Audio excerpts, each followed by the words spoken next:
هذه قصيدة ردية بين دليه الخالدي وونيته.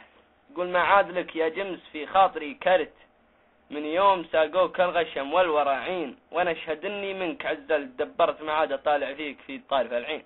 رد الجمس يقول: الله اكبر يا دليه تكبرت، خليتني شفك بركب السيادي، ما هو بحق اليوم عني تنكرت، تلعب بي الورعان وسط البلادين.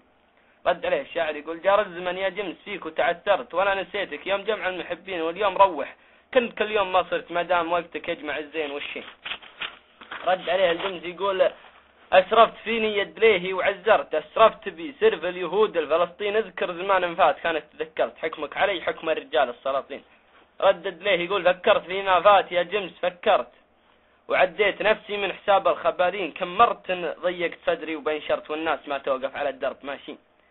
ورد الجمس يقول: كم ليلة فيها زعلت وتكدرت، وسريت بي والناس سريت بي بالليل والناس ممسين، في مطلبك يا الخالدي ما تعذرت، رفيق صافي لك على العسر والليل.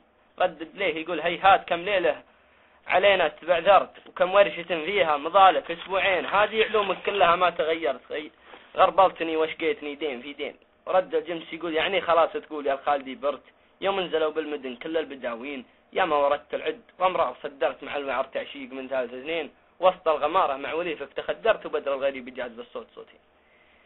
ردد ليه يقول: يا لعنب وكركت تراني تفجرت، كل العلوم السابقة جبتها منين، مسكت نقطة ضعف فيني ودمرت البر، لا تطريه الزين، خلاص أنا قررت شريك، قررت خلي السوالف ذيك يا جمس بعدين، وبذبح بدل حلفي كرامة وكفرت، والناس لو تزعل أنا وانت راضين، وتمشي بي الدنيا وأنا ما تتطور، تبيع واشري جمس خلف القزوزين. وسلامتك.